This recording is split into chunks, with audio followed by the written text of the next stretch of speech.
Thank you for watching the Housing Oregon YouTube channel. Be sure to join our network and get involved in the work that we are doing. If you can, please like and subscribe. It helps us build this channel, which serves as a platform to communicate with our members. This video is part of our 2025 annual conference. We're looking for folks to be on the conference planning committee.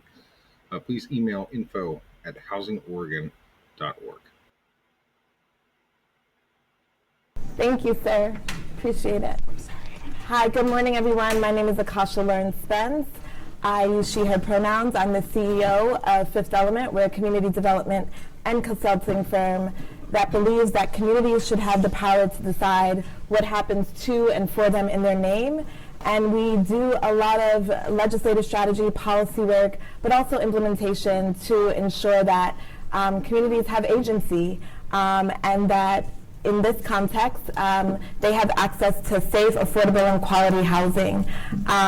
Today we are, just so we're clear, everybody's in the right room, the takeaways from Oregon's social housing delegation to Vienna, Austria.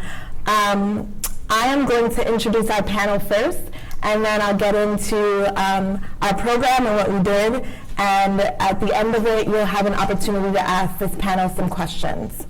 So, starting with Brian Squillace. Brian is a principal with Boer Architecture and Interiors, leading their work in community development and affordable housing. He began his career in community organizing and spent 7 years designing co-housing communities across North America. Every design effort he leads, from affordable housing and student housing to schools and community buildings, focuses on social inclusion and resilience, making him a natural for this discussion. To Vienna, he brought a unique perspective on design and a curiosity to understand the overlap between systems which would allow a model like this to translate to Oregon. Brian, please wave. I now have the opportunity and the privilege to introduce Candace Avalos, Portland City Councilor. She is a first-generation Latina whose upbringing in multiracial, multilingual household instilled a deep commitment to justice, equity, and people-centered leadership. She has dedicated over a decade to public service, first at Portland State University, where she mentored student leaders through civic engagement, and then as executive director of Verde, a nonprofit focused on delivering environmental justice and green infrastructure to frontline communities. As the elected council for East Portland's District 1 and chair of the Homelessness and Housing Committee, Candace brings together her passion for systemic change, her vision for an inclusive future, and her natural ability to connect across differences. She is energized by collective problem solving and believes that government should reflect the full humanity of its people and that bold ideas in care can shape a better future for all. Welcome, Candace. I now have the privilege to introduce Carly Harrison, who is the Senior Vice President of Real Estate at Albina Vision Trust, where she leads all real estate efforts as AVT undertakes the restorative redevelopment of 94 acres in Portland's Lower Albina District. With 14 years of experience in complex real estate development and finance, focused on housing and deeply sustainable development, she thrives on bringing bold, high-impact projects to life through innovative public-private partnerships. Wait for us, Carly. And last but certainly not least is Jamie Dempsey, Portland City Councilor. He is a Portland-raised public servant, musician, artist, and nerd. This is his words, right? He lives with his wife and daughter in the Parkrose neighborhood. Councilor Dempsey has spent his career dedicated to public service, advocating for a better community where we can all thrive. His career has included terms with the David Douglas School District, focusing on gang prevention in the middle school, and the American Cancer Society Cancer Action Network, focusing on health policy. His tenures with U.S. Senator Jeff Merkley and Portland City Commissioner Nick Fish honed his work on housing policy. He is currently the vice chair of the Homelessness and Housing Committee, where he co-authored the resolution to study alternative housing models. Please welcome our panel.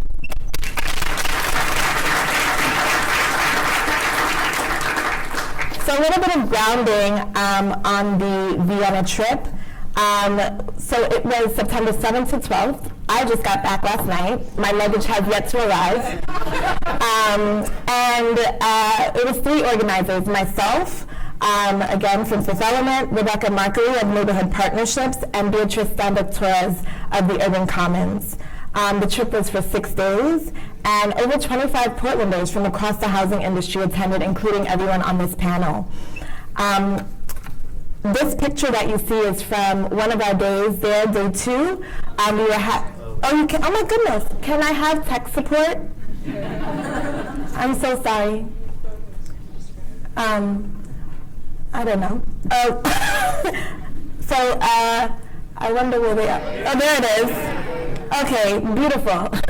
So this picture is from day 2, where we were at a cafe, a local cafe, in a mixed-use development building, where they're also subsidizing that commercial space. And we were having dinner with social housing people who enact it through agencies, but also advocates and university professors. I'm there in the red dress, just in case you think it's AI. It was an incredible time. Okay, so just to ground us a little bit, what is the Vienna housing model? The Vienna housing model creates housing that operates outside private market forces and remains permanently affordable across generations. Over 43% of Vienna's total housing stock falls into this category, and 60% of Vienna's total population lives in what is called social housing. This includes limited profit, cooperative, and municipal housing, which benefit from rents significantly lower than those in the private market. Vienna's social housing model was developed in the early 1900s. It began with municipal housing called Gemeindebau and went on to iterate and adapt to the modern context, developing limited profit housing and cooperatives. These housing typologies create the foundation for a robust housing system that is attractive to a wide range of Viennese, making affordable housing accessible to those making up to 120% to 140% AMI. In addition to Vienna's social housing, Vienna's social housing is permanently affordable, community-oriented. It's comprised of mixed-income developments, like that photo I showed you of that development, mixed use and close amenities. It's transit-oriented, has institutional support, and what is most striking to me is that it's inheritable. So we did a little breakdown for you so that you can see how Vienna social housing stacks up to Portland. As you can see, in Vienna, 21% of housing is limited profit, 23% is municipal housing, 56% is private market housing. This ratio helps create a dampening. Market rates must be competitive in some ways with the affordability of the subsidized housing market. This creates operational mimicking as well. For example, most social housing units have open-ended leases. That means once you're in, you don't have to get out. And there's no lease term that tells you when you're supposed to get out. It's just open-ended. The private market has adopted 3-year lease terms. There's also legislation in Vienna right now to extend that to 5 years. So we're going to move to the conversation with our panelists. Our first section asks us, in Vienna, they have this saying that you cannot tell someone's socioeconomic status based on their address, that their housing typologies are so interspersed and intertwined that one cannot dictate someone's life outcomes based on their zip code. This is a stark difference to our housing system, not just in Portland, but across the US. We all just spent 6 days immersed in the Vienna housing model. We spent our mornings in the classroom learning from the bureaucrats making the system work and toured the buildings and communities that are the fruits of their labor. Municipal housing, limited profit housing, and cooperative housing interspersed across the built environment. This question is for all of our panelists. What struck you most about the system that is in place and its imprint on the built environment? In your observation, how did these different typologies inform the way they all work together within Vienna's housing system?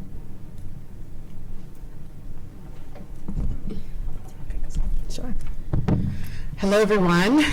Thank you for the question. I wanted to start by talking about what I felt was the most inspiring place that we went, which was the childhood home of one of the guest speakers, Nomi. She is also the founder of Black Voices Austria, and gave us a lot of good insight about the way that race and racism shows up in Austria, which is a whole other topic, but I think, central to this concept of community. And in her neighborhood home kind of complex, I guess, I'm sure it has an actual name that I'm not remembering. Just Gemeindebau. Okay, Yeah. thank you. I could not really remember the German words. But I have a Spanish major, so that was a little tricky. But what was really striking for me, so we arrived, we got off of one of the trains, and right there we see the supermarket, and then right next to it is the housing complex. And at the intro to it, you see this kind of map of the whole complex. This is a place that has a combination of limited profit, municipal housing, but the first thing that she said, she had us turn to the left and said, our general practitioner, their doctor, is right there. That was the first thing that just blew my mind, just thinking about this concept of how they have built around the infrastructure these critical services that we all need, right? We need a doctor. Right next to it is a kindergarten. And then as you walk through, there's a part where essentially like no cars can come past, so this is all pedestrian, it's safe. You know that your kids, if they're walking around in that area, that they're not gonna have that extra danger of facing cars.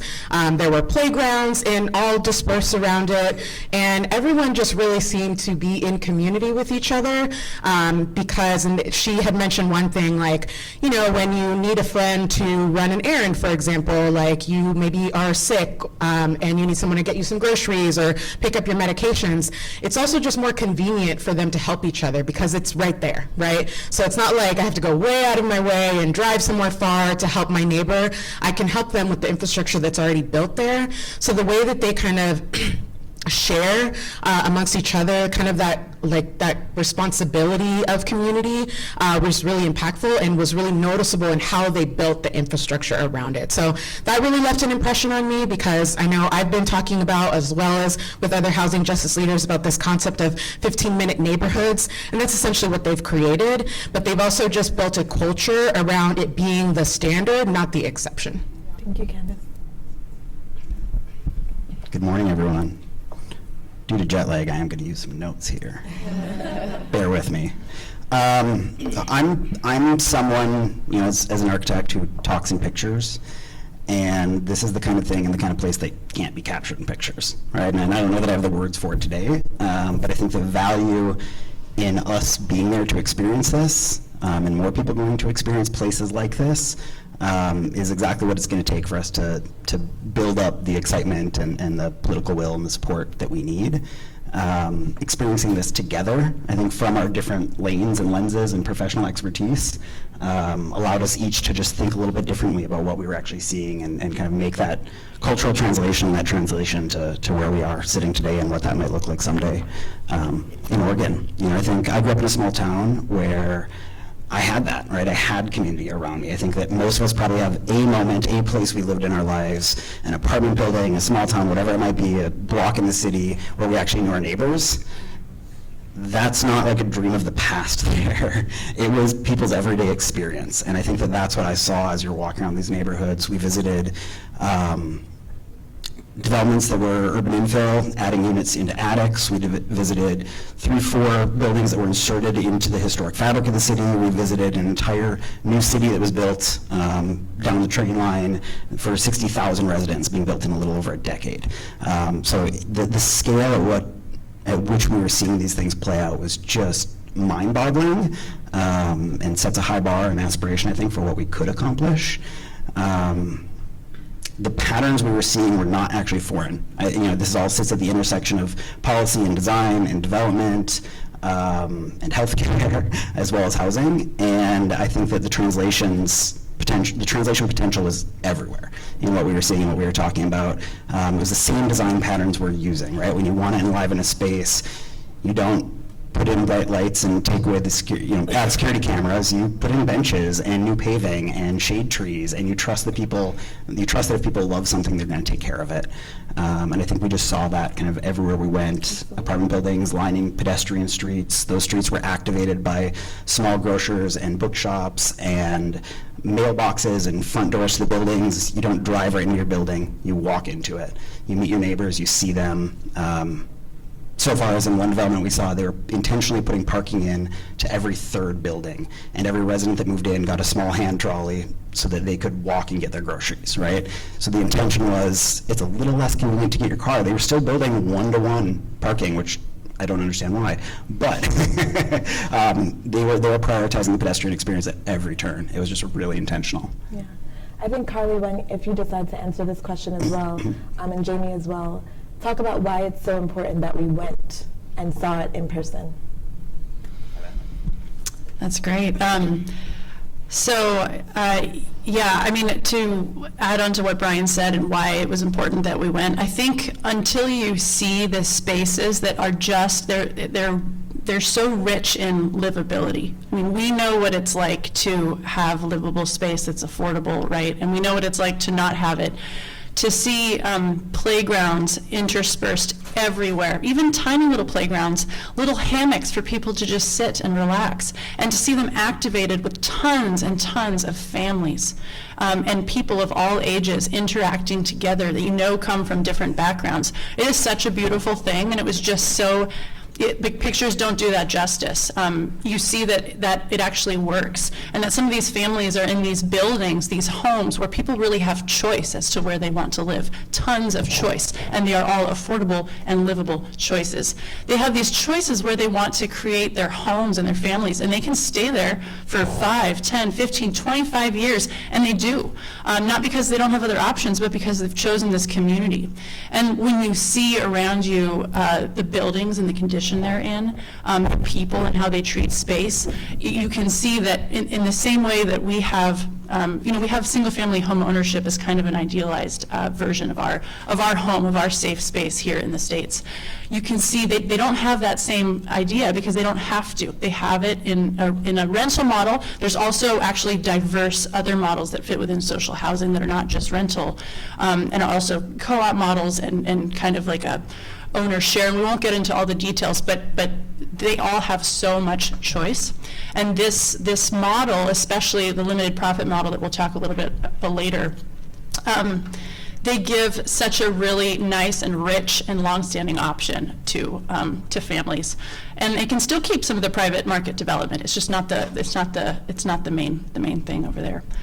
And I think I'd just add, like, there are so many small ways that you can do the same thing here with added benches, added play structure, like a log placed here so kids can jump off and play on it as they're walking down the street. Something to add little bits of delight and joy, just to make a place more livable. We also tried the log.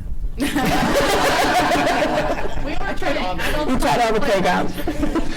Everybody's done a great job so far of sort of capturing some of the interesting and unique components of it, and so I don't have a whole lot more to add. I'll say that I was struck by a couple of things. First, the municipal social co-op housing, first it existed along a spectrum. It wasn't one thing or another. It wasn't market rate or affordable housing. It was a whole spectrum, and to be able to understand and appreciate the difference between municipal housing that was built post-World War I versus co-op housing where the tenants are the owners and they were involved in the design process, and feel the pride of place that those neighbors and those tenants have. I thought that was fascinating to see. I thought that it was interesting how the design elements in affordable housing was far more interesting than the market rate housing.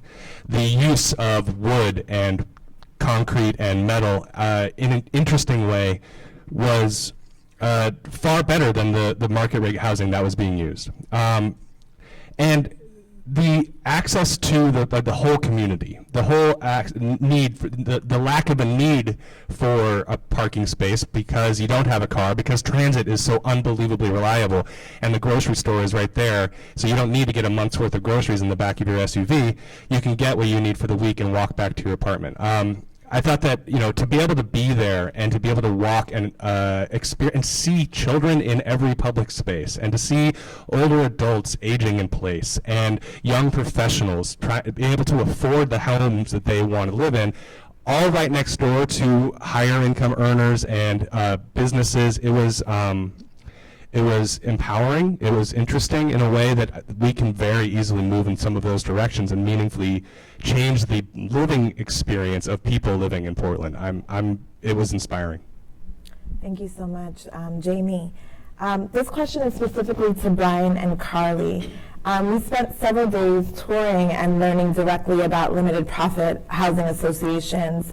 What were some of the things you learned about the development process and operations of these buildings? And what are some of the things that could be applied in Oregon within the nonprofit and affordable housing sector today?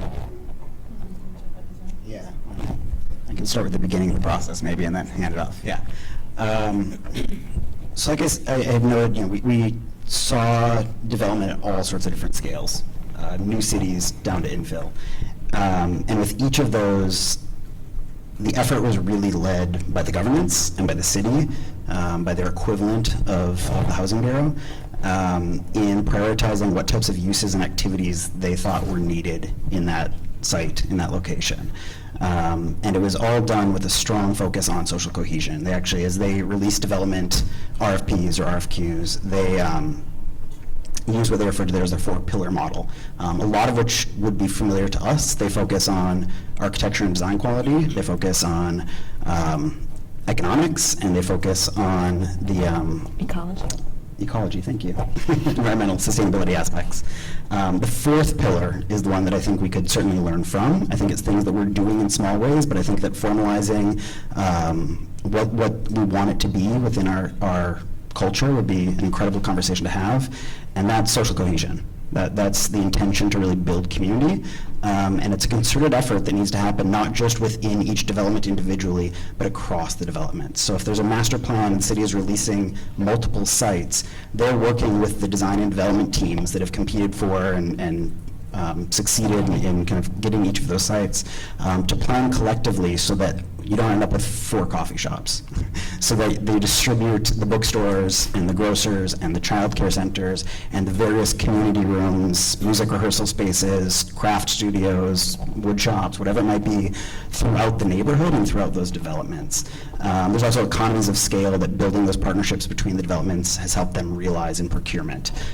So I think there's just this higher concerted effort around social cohesion and how that plays out in the built environment to support everybody.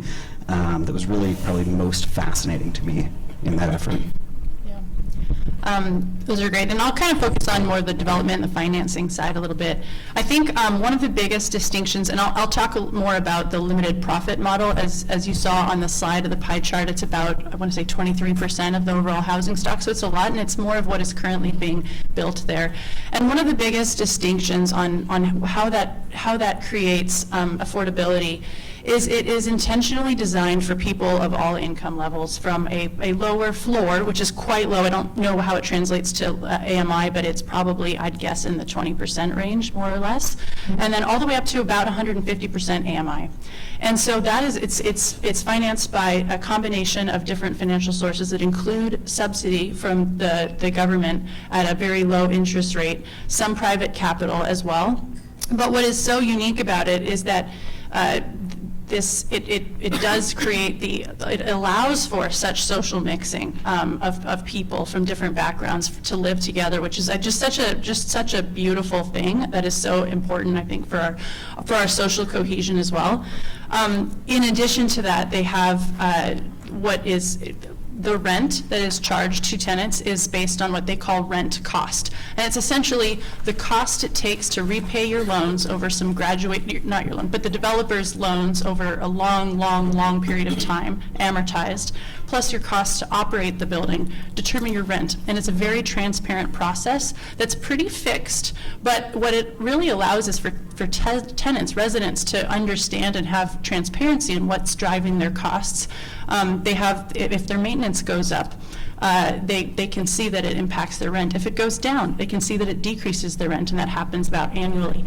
And I think there's some tools like that, as well as the longer lease terms, that I think create this dynamic that doesn't look quite like our landlord-tenant dynamic here, which I think just has so much. There's so much struggle there that's inherent to our process and just how things are, that I think there's some opportunities to see a little bit of a different dynamic.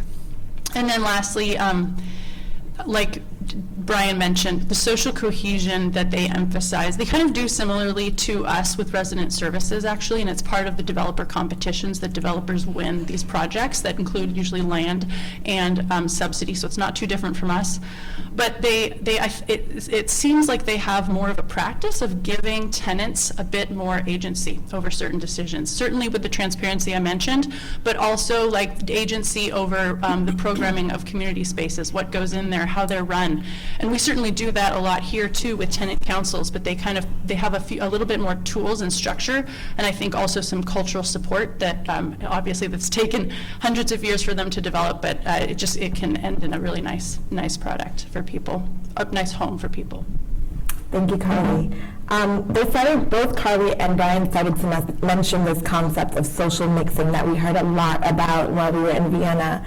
And we learned about the different policies and agencies that support the longevity of social housing, such as the spectrum of tenant rights and services, and a social housing zoning category. This question is for Candace and Jamie. What did you notice or wish you could enact tomorrow in the philosophy of governance and policymaking around supporting tenants, supporting social mixing, and supporting their overall social housing policy in the long term?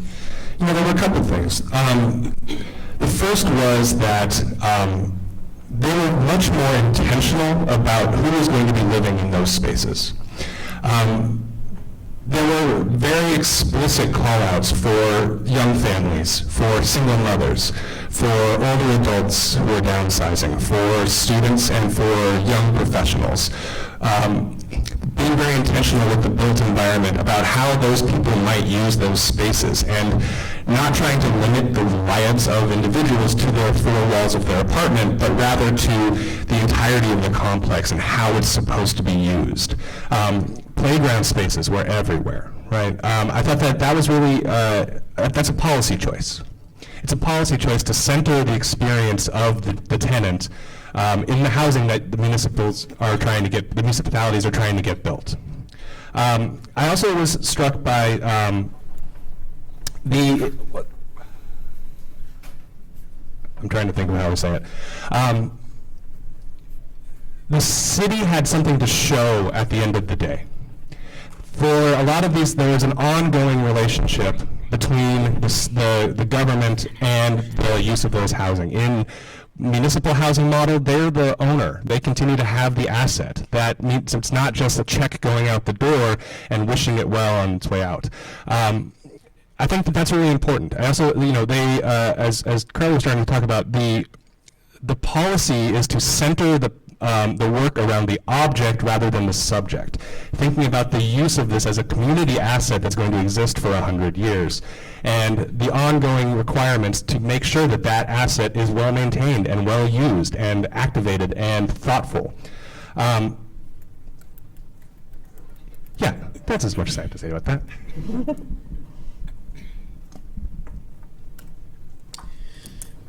Yeah, couple of thoughts.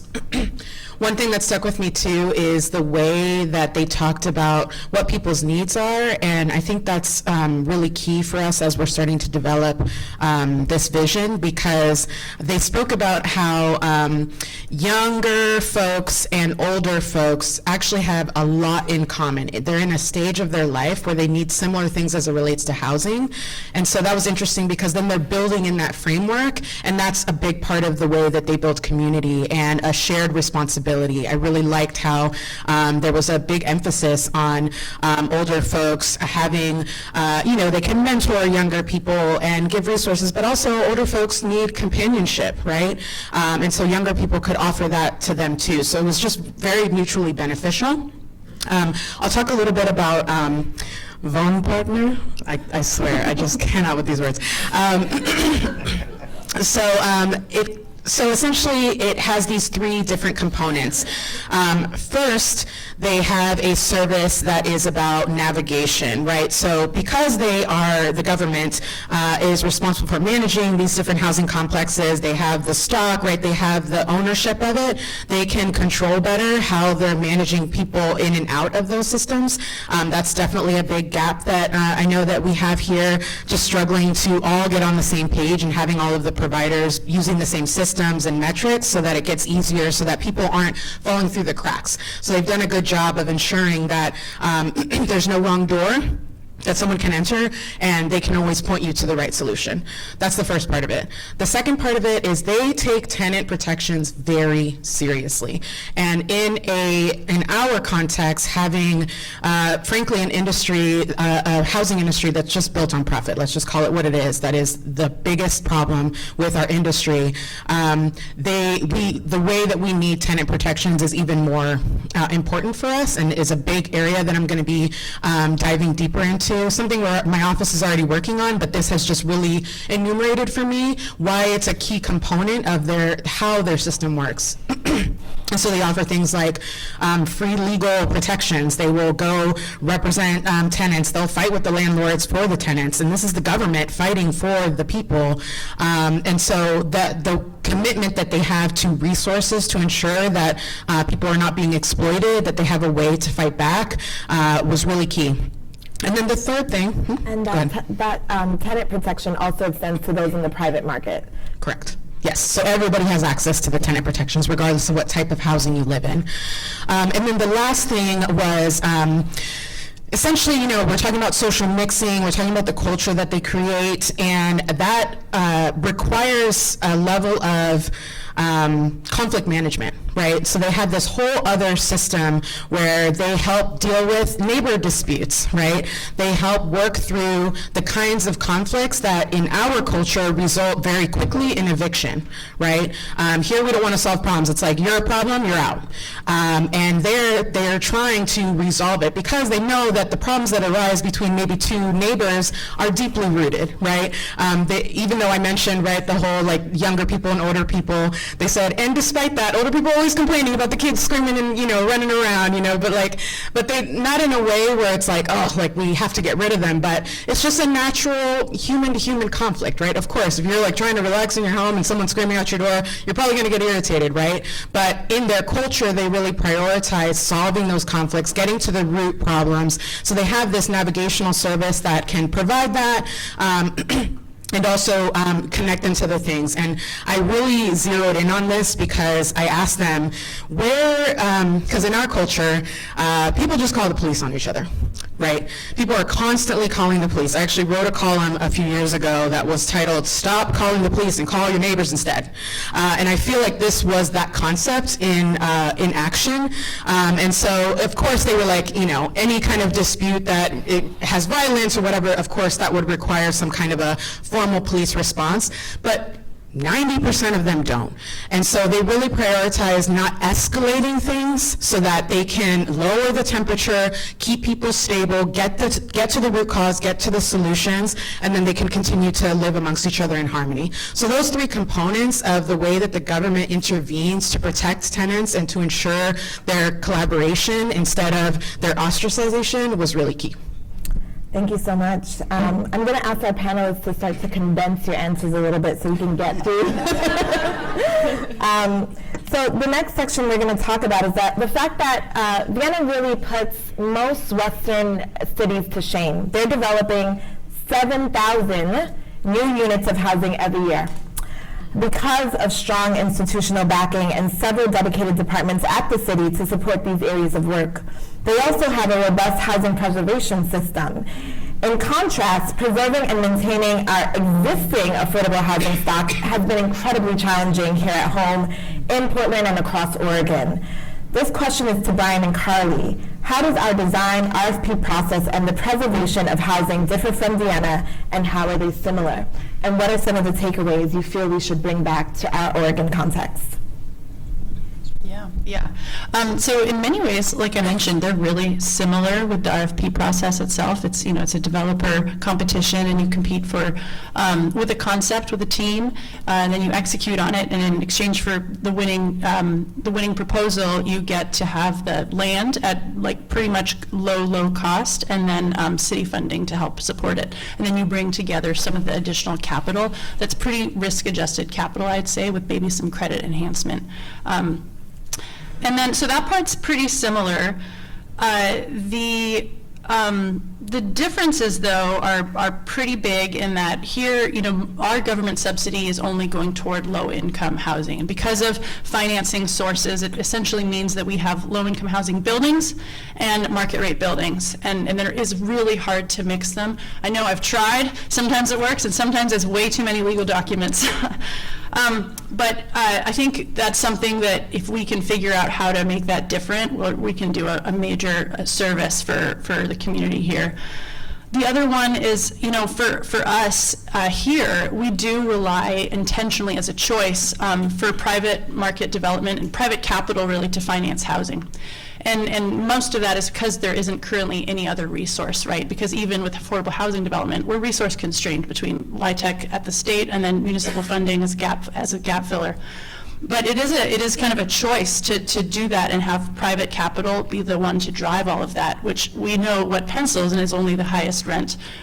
So it means that to think of it differently, we have to think of capital differently and think of the outcomes that we want differently collectively. Like, is this worth changing the way we think about this so that's not just high return capital seeking profit on the backs of renters, which are our community. And you want to add anything? I can keep my answer condensed. Sure, sounds good. I think just a little bit outside of my lane, but to Carly's point, the fact that here we really have two options, right? We've got our LIHTC system and we've got our market system. The breadth of options they had there and kind of the trickle-down pressure that put on the private sector was amazing. It was just really incredible to see, where here our LIHTC has very little to no impact on our market rate sector, right? More from a design standpoint, the decisions that I was seeing made in the design process were coming from such a different lens that feels like maybe one of the most foreign things I experienced. And personally, I'm attributing some of this to an old world European mentality where they have buildings standing in their city that are more than 500 years old. But I didn't see any buildings with 40 to 60-year lifespans. I saw buildings that were being designed for 100 years plus, probably 150-year buildings. Not to say they won't need updated cladding and a coat of paint at some point, but pretty much everything we saw was at or exceeding passive house standards with incredible building envelopes and high-performance cladding systems. Brian, can I interrupt you to ask you to talk about their gentle urban renewal processes? Yes. Yeah? Yes. Okay. Yes. There were balconies hanging off of every building, right? Buildings were designed for people to live in, to stay there and to feel supported and a part of their community. And those balconies and those amenities were activating the common spaces outside of the building, right? They were keeping eyes on the street. So there were a lot of decisions from a cost standpoint that were just very different than we're making, because they were building these buildings to last and to keep people in them. Another one of those decisions along the cost standpoint really is their model of gentle urban renewal, which from a development standpoint, others could speak better to the financing side of it. But that is funded basically in perpetuity through the limited profit system and the increments that they already have set up for the broader system. And the result was that they were adding units to the attics of existing buildings. They were doing full envelope upgrades and converting buildings, historic buildings, to be net zero energy, right? Decisions to add a handful of units and improve long-term performance that cost-wise would be unfathomable to what we're doing right now. But the implication was that it was opening up opportunity for people to live in neighborhoods that they could otherwise never afford to live in, right? It was Akasha's comment about not being able to determine someone's socioeconomic class by the zip code that they live in. Thank you so much. The question that I have for Candace and Jamie in this section is about what support from the city of Vienna did you find critical to meeting their housing development needs? And if only one of you wants to answer, that's okay as well. I thought it was interesting to see how many institutions they had within the city government around land banking. They had it was technically part of the government, but it was a separate corporation, I believe, that handles converting agricultural land into residential land, but they also continue to purchase vacant land where possible and then manage that portfolio in a way towards community good. They had robust staffing levels at different levels of the municipality to focus on supporting this system. And everything from mediators and lawyers and engineers and architects and things to make sure that the system is functioning the way it's supposed to. They had local taxes dedicated towards housing. They had I believe it was a 1% payroll tax that was half from the worker and half from the employer, dedicated towards helping support this system. And they had just continued to show up in the budget of how they were spending their precious public dollars towards a particular end, which was making sure that they had the staff to be able to show up and enforce these standards and show up to apartments and help mediate those folks when conflict does arise. That's as succinct as I can be for now. No, you can add anything. Okay, thank you. So we want to talk about the political realities, right? I think it's important for us to level set, that this is their sort of system, right? And how do we then take some of these lessons and translate them into the Oregon context? We do know that Vienna has had over 100-year head start. And in addition to that, they've had the backing of the Social Democratic Party, which has been in office running that city for the majority of that time, given a little bit of a blip, World War II, and won, right? And so you think about the fact that this political party has had the chance to establish a vision, create a platform, and then execute and iterate and innovate. And so how do we then parse that, with our own context, right? Of the fact that maybe, something happens now where we get these city councilors and this Portland Housing Bureau to move forward with this policy. How do we overcome our own political challenges? We also can't stand in a bubble and understand that Vienna is a bubble in and of itself. They, again, are ruled by that Social Democratic Party, but their federal government just elected, through a majority vote, a fascist party. They did not come into power to rule because no other party decided to form a coalition government with them. And so you still have some conservative leanings that are going to change the landscape of the entire nation, very similar to the way that we are facing on our federal level. So the question is, what were some of the similar political equity and economic related challenges both Vienna and Oregon face when it comes to housing, and what can we learn from their struggles and their successes? Thank you. This was, I feel like, the area that I spent the most time in my time in Vienna thinking about. And luckily we had an opportunity to talk with some political leaders directly that I asked them the question. I was like, okay, we're hearing about social housing, everything is so great. What's not great about it? Tell me what are the flaws, tell me what are the political vulnerabilities you all are facing to keep this infrastructure, and what is the other side, right? What are they offering the people and how are they responding? I think ultimately, one thing that stuck with me was one of the leaders was like, we have been lucky to have leaders for 100 years that have just made the right decisions. They have continued to say housing is a public good. It is a responsibility of our government to provide it. And that comes with the general philosophy of the Social Democratic Party. But even as they kind of went through different political headwinds, they were able to keep that at its core. So that was something I've been reflecting on of like, okay, how do we shift that culture for ourselves, because we're on the opposite end of that? And the biggest elephant in the room is that we have a current administration and Republican-controlled Congress that is just fundamentally opposed to this concept, and they're trying to steer us in the other direction. They said that essentially the other side, what they're offering is they're telling the residents, no, you should have your own home, you should live in the suburbs, you should, right? Like, so that's the political forces that they're fighting against. But I think ultimately what I feel like I took away and what is relatable to us is the way that the community really rises up, right? Like they really continue to assert that this is a good for everybody. They can demonstrate the way that it has a positive impact on their life, and that pressures the politicians to continue that, right? And so we have to think about what's the movement we're going to build here, because Councillor Dunphy and I, being as electeds, you know, there's only so much we can do without the public, without you all pushing us and pushing our colleagues to help us make this a political reality.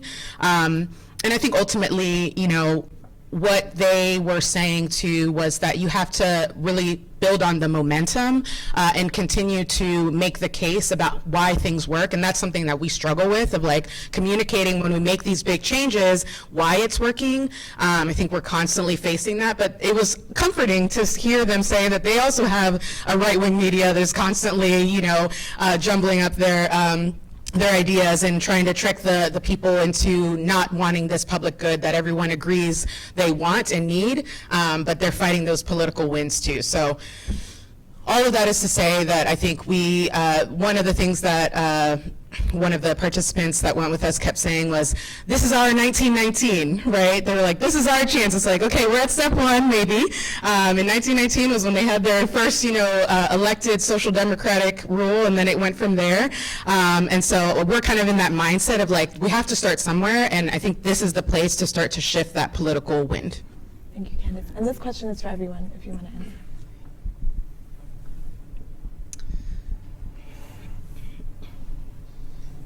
I don't know if I have anything to add to that.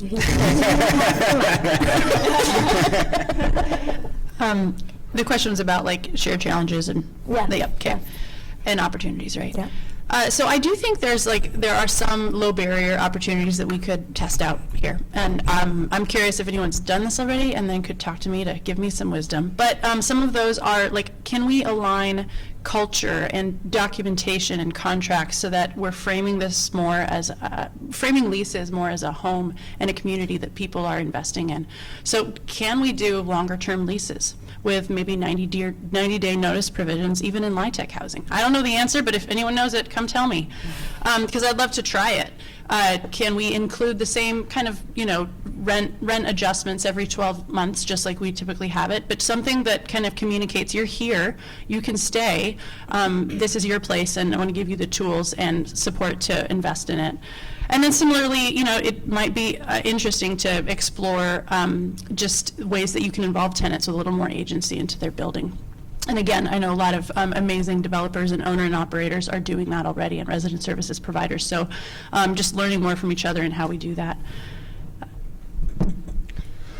Yeah, we had an opportunity to meet with a member of the National Parliament who is also the chair of their social housing. And we had to ask specifically, you know, what are the vulnerabilities of this system? And we also got to meet with someone from the party, sort of the educational arm of the party, and said, you know, the elections are not looking good. The results are tenuous, and generally, broadly across the world right now, conservatism is on the rise, and conservative parties broadly have been saying that this is not something that the public sector should be doing.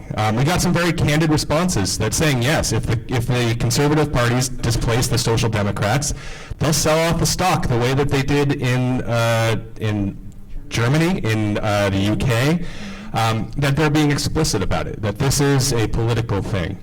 They also had, in a large way, I think the political parties are being really good caregivers of a natural resource that exists.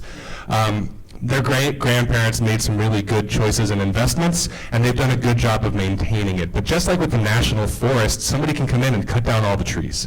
And they were very conscious of that. And they were also very conscious of the communication challenges. It's very hard to explain the nuance of policy and the broader economy to the general public who, when the opposite, have bumper sticker level phrases of why the problems are happening around you. It's very easy for politicians from afar to demonize what is happening in Vienna. The national parliament, their chancellor specifically spent an enormous amount of time describing Viennese as lazy and saying that, no one wants to work before 9 a.m. and nobody wants to actually come and do the hard work. They just want free housing and all of this, which when you want to undermine an institution that benefits the people, you have to convince the people that the institution is not valuable. And that is really what they have started doing already on the national level. So the party was very aware of this and trying to figure out, how do we communicate maintaining, because it's really hard. It's easy to get people excited about something new. It's also easy to demonize something. How do you get people to say a 100-year-old system that has been largely uncontroversial and has served you your entire life is something you have to get worked up and fired up about? I found that really relatable about what is happening now on our national level and happening with our media landscape. So really helpful to be able to hear that not all was rosy and operating the way we hoped. Thank you so much, Jamie. I think I'm wondering what efforts, to the city councilors in particular, at the city level, are you working on to support the creation of an affordable housing ecosystem in Portland? And what support from the state level would be required as well? Well, first and foremost, as was mentioned earlier, Councilor Abelos is the chair. I am the vice chair of the Housing and Homelessness Committee. We work together on what we're calling our One Housing resolution, which largely means we're getting the city's house in order. As everybody knows, the city has spent 100 years coming up with incredible, beautiful community plans that then end up with a beautiful PDF that sits on someone's laptop and never looked at again. We want to make sure we have all of those goals and plans and ideas in one place, so that when people say, what is the city's housing plan, here it is. It's one place. It'll allow us to see where there are gaps. It'll allow us to see where there's conflict, and allow us to actually understand how we can move forward in the next 100 years. The City Council also passed a resolution directing the Housing Bureau on social housing and understanding what an implementation strategy would look like. What does that look like in Portland? It will not be cut and paste from what happens in Vienna, so what does that look like here?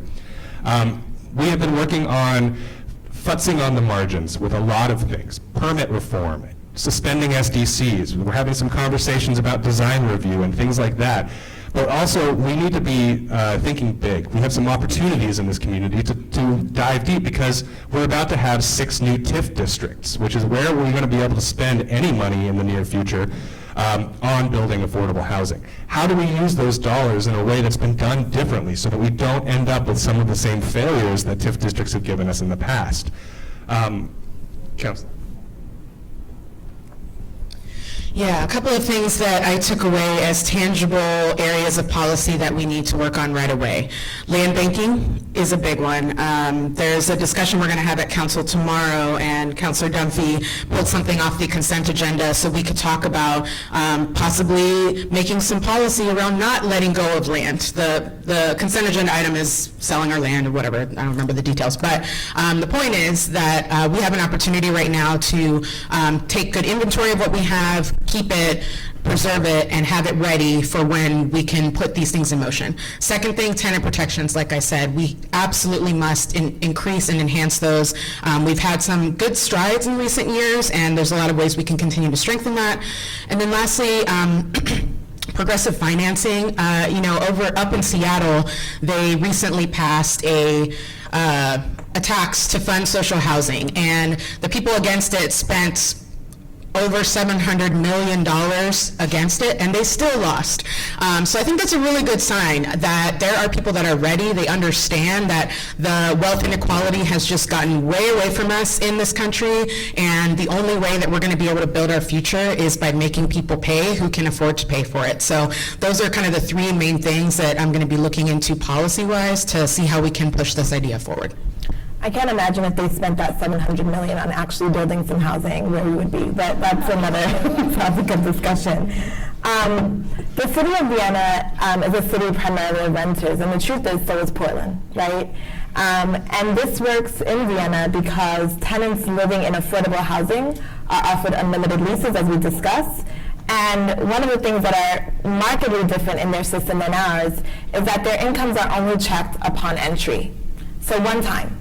So that means when you start to make a little bit over that threshold that is set upon entry, you're not kicked out. That means you can get in as a student, you can get in as a young family and stay for a long time as your incomes increase. And so the many housing typologies, again, are also inheritable. And so what we're seeing is that Vienna is creating a different type of wealth. They're redefining what wealth can look like for their community. And I'm wondering, based on our community and our ideals in America around home ownership and that being the primary vehicle of wealth creation, how can we start to think about wealth differently if we're advocating for a social housing program or social housing model that incentivizes long-term renting, that creates stability around rentals, that enables people to stay in place. The last session talked about the fact that Americans typically leave their homes like every 3 years. What happens if they're staying for 10, 15, and 20 years? How can we create community-based wealth through that kind of stabilization? And so I'm wondering for all of our panelists, what types of community wealth are created through Vienna's housing ecosystem, and how does this impact the people who live, work, and play in the city, and how it would impact our city? I can kick us off. First, I just want to briefly define community-based wealth or community wealth, right? It's much more than fiscal. It is fiscal, but it's also the resilience of knowing your neighbors. And I think that, as we think more broadly about social infrastructure and where investments are going and what we are building and how we think about joy in the built environment, the opportunity here is for more people to have that stability, to have those social backstops, to have those relationships in place. I moved to Portland 15 years ago because it was known as a capital for design, urban design, architecture, and I think that we still hold that reputation, but I don't know if it's deserved anymore. I think we're still pushing in a lot of very interesting areas. I think we're still leaders, but I think that this is part of the reason that we're primed to step into this space and to think innovatively on a national scale and beyond international scale about what housing can be and how we can consider community wealth differently here. So to me, that's kind of the excitement in this. Clearly, the growth that we've had, the recognition that we've gotten for urban design has not been shared by everybody in the city, right? And so that's the other layer of this that I think is incredibly exciting, is that we're talking about welcoming many, many more people to our great walkable neighborhoods who have been excluded historically and currently from them. Community wealth is knowing your neighbor that you've lived next to for 7 years, right? Similar to if you've been in your own home for a long time. You know the people on your street. It's being able to watch your kids play and feel like it's safe because the right infrastructure and pedestrian-oriented design choices were made. And one of the attendees with us, Matt, he's a affordable housing developer from LA, and he met with a private market developer while we were there, just to grill him, like, what were all the things you like? Tell me all the things you don't like about this, or if you do like it. And he probably has more competition with lower rents, so he can't have as high rents for his development. But he kept on saying over and over, despite complaining about a few things here and there, there's no bad neighborhood. There's no bad neighborhood, just over and over and over, no bad neighborhood. And that is such a beautiful peace of mind, not just for a family, but for our city. And such just an amazing amenity to be able to have as a community. I think that by ensuring a system where housing can be affordable, it created a sense of personal economic security and reliability in the lives of so many people, that the community felt safe in a way that wasn't reliant on police. There was graffiti on almost every wall, and the place still felt safe. It was because it was active. It's because neighbors knew each other. It was because people were using the space. There was a sense of pride of place that we don't necessarily have right now in a lot of our community, because people were using it differently and their lives relied on use of that space. So I think that using the community to achieve community safety is a brilliant way to also save money, because right now a third of the city budget goes towards police. That's not what they do in Vienna. They don't need to, because there isn't crime, because we aren't creating the economic conditions in which crime thrives. Yeah, on that last note, this is what crime prevention through environmental design is all about, right? It's if you can create space where people are connected to each other. Oregon just was listed as the loneliest state. We have some of the loneliest people in Oregon. People feel really isolated, disconnected from each other, and these are the kinds of things that add to social disharm, right, or social harm, I'm sorry, and they're trying to mitigate it through infrastructure. There was one funny thing I wanted to note. There was a moment where we were asking Nomi about how they have ownership of their space. They're like, can you guys, in your rentals, can you like paint the walls or put things up? And it was funny her reaction, because she was like, what do you mean? And it just really brought back to me this constant state of instability that our tenants live in, right? Because if you do something to the wall or you paint it, you could get evicted. If you the leases are so, like, they were like, well, for social housing, it's unlimited, but even for the private market, it's 3 years. And we were like, yeah, the smallest lease you can have in America is 1 month, right? So there's just this constant feeling of not being stable, not being rooted, and people are being pushed around all of the time, whereas they can stay in place, especially around if their economics change. That's so critical. We punish people for progress. We constantly in America are like, oh, we want you to be successful, but if you're this much successful, we're going to chop you down in this way. Whereas there, they can grow their success and not feel like it has to create instability in the thing that you need the most, which is a roof over your head. So I felt like that was really key to me, how they've created a culture of being a tenant doesn't mean an unstable life in the way that it does here. Being a tenant, you can, one of the folks that we went and visited, he like added a kitchen. Yeah, he built his kitchen in there, and he was like, when I leave here, if I leave here, I can take it with me or I can sell it to the next tenant. It's just a really blended idea of tenancy versus home ownership that they have, where again, people have ownership over where they live, regardless of the fact that they don't technically own it, but also they do. Yeah. The community owns it, and that's the difference. So beautiful. Thank you so much to our panelists. We're going to transition now to questions from the audience with assistance from Jamie Evanstar, Councilor Avalos' Chief of Staff. You want to point them out? Yeah, I saw this hand from this lady, and then this person in the red, and then that person in the gray. And if you're in the back, please just like try to get your hand up higher so we can see you.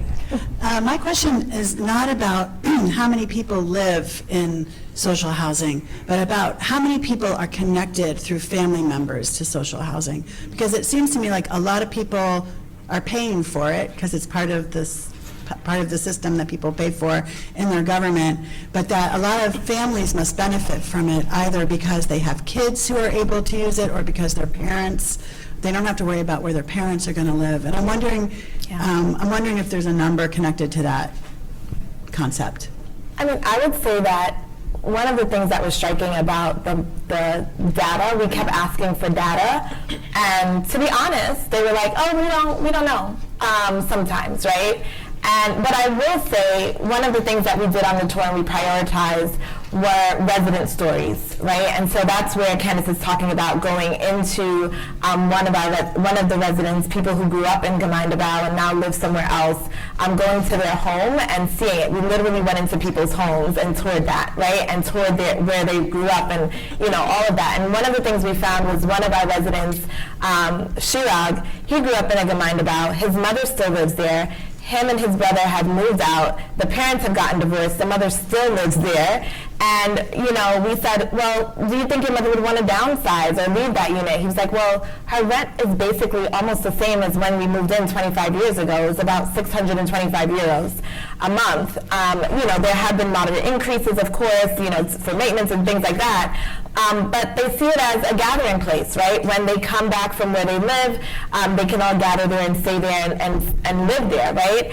And it's his mother's choice. Again, we keep talking about the fact that people actually have the choice, whether to stay in their homes, age in place, or they can go to another community. We also toured another cooperative housing where people came together as seniors and said, we want to create something just for us. So you have to be 50 and older to enter. And they were able to create that for themselves. So again, this system provides a lot of choice, and you can decide to stay until, your future, your whole life, you can live there, or you can choose to transition to a different type of housing. I heard a lot through this, a lot of like, how could we do it here? But I'm really confused. I went to a panel yesterday that was hosted by the Native American Indian Housing Council, and almost everything listed were things that they've been doing. Like there's the Sail River Longhouse with the Makah tribe up in Washington a few hours from here, that they have the same shared space, the multi-generational family.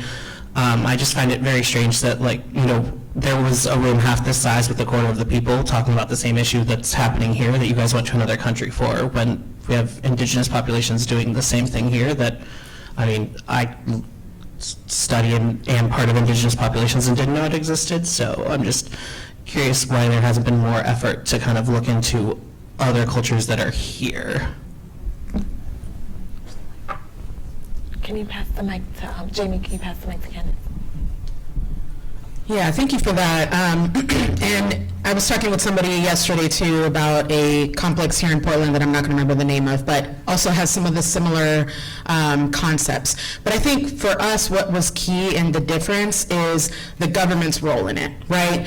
Sure, there are plenty of communities who have created these types of neighborhoods, right? But we went to talk about what's the government's role in scaling this, and again, making housing a public good. So, of course, that's great that people can gather and use, you know, private dollars or whatever to make that, but we want to make this available to everybody, and we want, at least I want, the government to take a bigger role in our responsibility to provide this public good. So I see that as being a little bit of the difference, but Jamie, do you want to?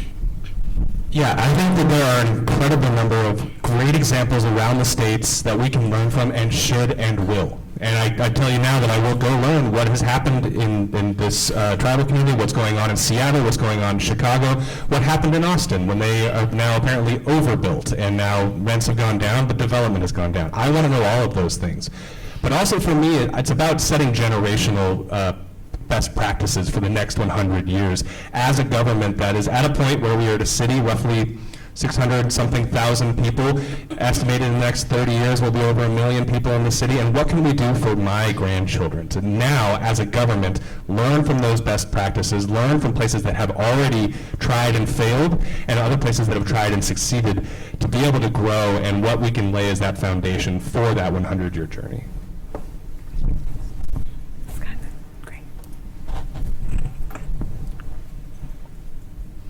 Thank you.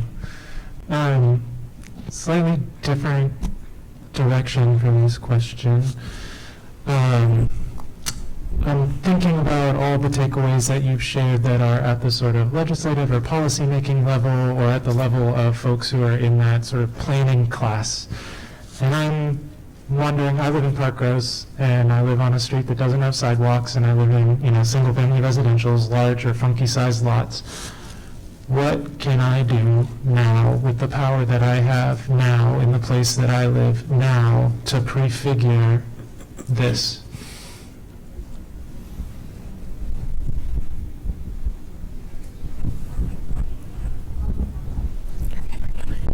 There's only one mic.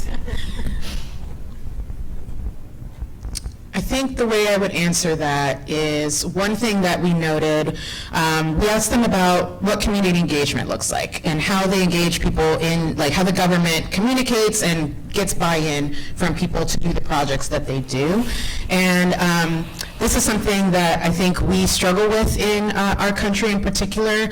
Of course, I think our community engagement systems are more robust if you just look at it at face value compared to what I heard them talk about. But I think the main difference is that the government understands that at the end of the day, their job is to provide the public good, and it cannot be at the cost of one homeowner who's upset about something, right? So I think that, to me, as far as like what can your role be, I think we're in a place right now where whenever we try to bring these ideas up, we are flooded at City Hall with people who are like, no, right? Yes, we want that, but not here, not in my neighborhood, or I don't want it in this way. And I think that government officials, they get really like paralyzed by that, and then fear action because they don't want the action of, you know, local people. So I really see the everyday person's responsibility is to change their mindset. And in those moments, right, come out to City Hall and say, no, actually I do want this, right? Because I think we get overwhelmed by people. Often the loudest folks are the ones who are the angriest and don't want the thing. housing, and we really need people to show up and show us that we do want these public goods, people do support them, and that helps us move the political needle. Carly? Just one quick addition to that. One thing that we have going for us, I think compared to some of what we saw, the masses are really happy in Vienna. People aren't going out to protest. People aren't collectively organizing on their own to near the extent that we do here, right? And this is not only around housing policy, but around racial justice issues, as we were hearing, gender issues as well. And I think that the opportunity for each of us to, this is a mindset shift, right? To double down on building our own communities, on leaning into what that means to us, and then to sharing that voice and see this as an opportunity towards systemic change. How we can learn from every community here that's already doing it and from each other, and then build that into our own version of this is a really unique moment and opportunity. And I think the grassroots level here will be more important and more active than what we saw necessarily in Vienna. Very quickly, last thing I will say about this. First of all, Park Rose, what's up? Policy facilitates construction. The built environment facilitates community, but that is not the only way we get to community. In my neighborhood in Park Rose, we don't have sidewalks, so fewer people are out walking in front of my house. But I've given intentional reasons for people to stop in front of my house because I have goats, and I put a little goat feeder out front. And the conversations I've had with my neighbors as a result of that has been incredible. And the pride of place that I have seen my neighbors start to feel has changed in the last 5 years that I've been there.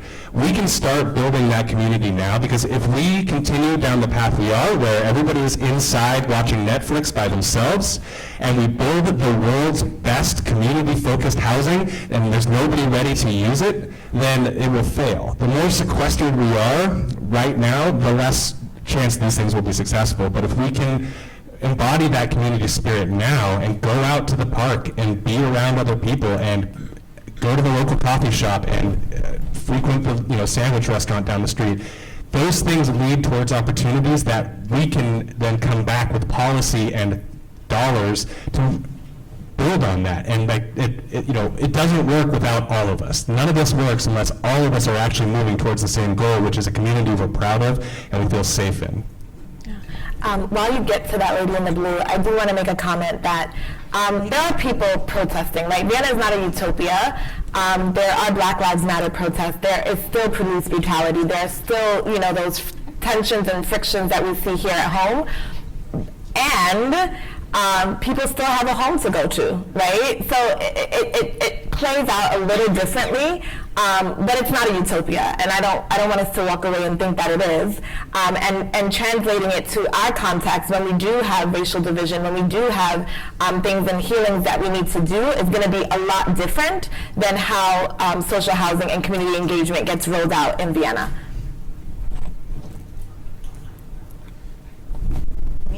Okay.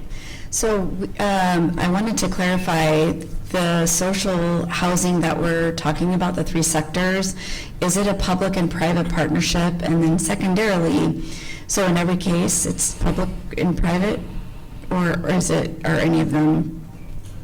Anyway, and then my second question is, how do the capital markets, how does bank finance play a role in any of these projects? I think someone mentioned longer amortizations, so I'm curious what the differences are between how, I'm a banker, so I'm particularly curious about that. Yeah.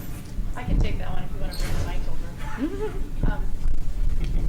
Okay, great. Okay, so to the first question about, God, what was shouted out? I lost it again. This is the jet lag. Capital markets. So yeah, in the limited profit housing, which is about 23% of the stock, there's about 35% of the capital stack that is actually a private loan. But, and this we're going to dig into a little bit more, it looks like there's some higher level credit enhancement that could come from the EU countries cooperating together. Also because this is lower rent housing that is well below the private market, there is so much less risk involved. So I also think there's some justification for some lower interest, and it's also tax exempt financing. The second question, debt. Amortization. So the other part about it, you know, the traditional amortization for that private loan, that's first in position, it seemed like it was pretty close to ours, maybe slightly shorter AM, so 25 years maybe, give or take. It's first in line for repayment. Then you're really sizing your rent after you've figured out your operating expenses. With the city loan, that was between 0 or 1% interest only until that private loan is fully repaid with the 25-year amortization. So 25 years later, and it's a full-term loan. Then your residual cash flow from that fixed rent that really has only increased with inflation, then that is paying your public funder back, right? And they're getting more money, but they have to wait for it. And then during that period, there's a small amount of developer-provided funding, which kind of looks a bit like a contributed deferred developer fee that they're getting a little bit of interest on during that period, and then they get paid finally last after the city is repaid. And that happens between years like 35 and 50, basically. So it's pretty long term, but that's how that looks. Thank you so much. I want to just say that we will be doing more community engagement around what we learned, getting into more details. So I hope you all we'll keep you posted and keep your ears and eyes out for that. I also know that Councilor Mitch Green, who is still in Europe having a good time with his family, will be having a discussion on Friday, September 19th, on social housing. And so please look for that as well. And please give a round of applause to me. Producing the trip, and to our panelists for attending and sharing their knowledge. Thank you, everyone.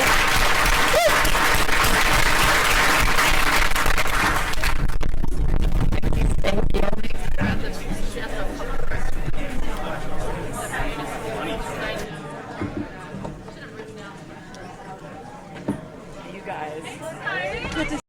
Thank you for watching the Housing Oregon YouTube channel. Be sure to join our network and get involved in the work that we are doing. If you can, please like and subscribe. It helps us build this channel, which serves as a platform to communicate with our members. This video is part of our 2025 annual conference. We're looking for folks to be on the conference planning committee. Please email info@housingoregon.org.